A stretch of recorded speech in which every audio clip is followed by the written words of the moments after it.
I can't be specific because that was sort of the agreement that I made. I loved working there. Damon Lindelof and Carlton Hughes are just terrific guys, and I made really good friends. And it was hard to leave, with the exception of the fact that I had seen the Heroes pilot and said, "Okay, I'm doing that."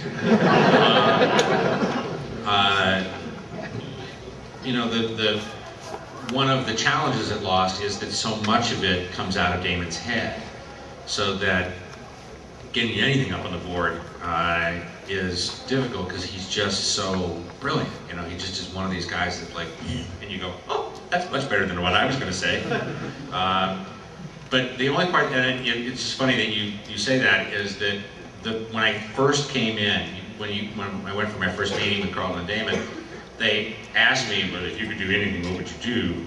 And the first story I pitched was they find a car and there's beer in the trunk.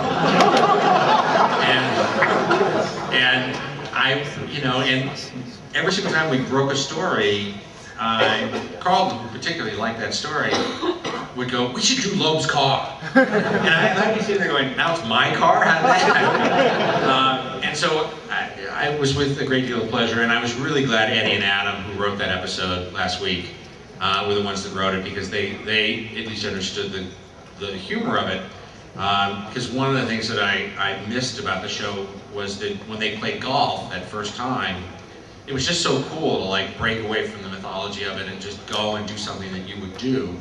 And so that was really my idea. The only other thing that was different was that, and again, that's sort of the fun of working on a show, and what makes that show as good as it is that it will always move to the heart, and I tend to move to the funny.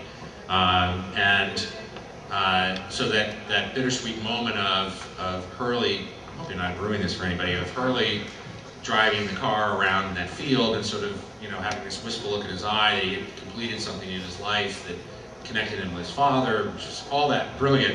Because in mine, Sawyer was drunk and he drove the car into the ocean. So, kind of the same, but